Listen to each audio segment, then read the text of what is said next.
I've recently started learning how to knit socks, and here are 5 reasons why I think you should learn how to knit socks too.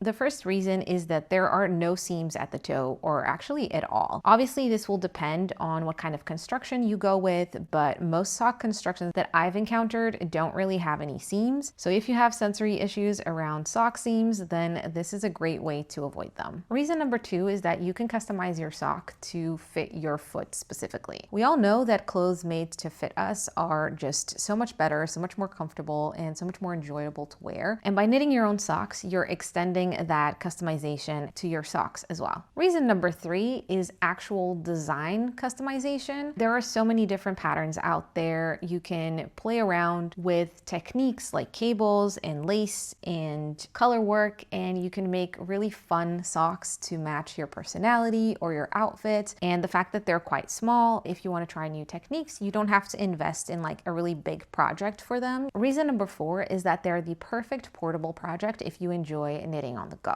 They're really small, so they're easy to like throw in a bag. You don't need a ton of yarn, so you're not carrying a bunch of supplies. It's not a heavy project, and because most of it is just knitting in the round, you don't have to remember like a really complicated pattern or anything like that. And reason number 5 is they're just a really quick, easy, and really satisfying project. You're gonna get a lot of wear out of them. They knit up really fast, and most of it is just knitting a tube in the round without any increases or decreases. The only places where you really have to remember what you're doing is when you're doing the heel and when you get to the toe. Everything else is just plain knitting in the round. So if you've been thinking about learning to knit socks, I would highly recommend it. It's very fun. If you need a little bit more encouragement though from a beginner sock knitter, then you can check out my video on YouTube where I knit my first pair of socks. And if you're a sock knitter, you can let us know in the comments what other reasons you have for knitting your own socks.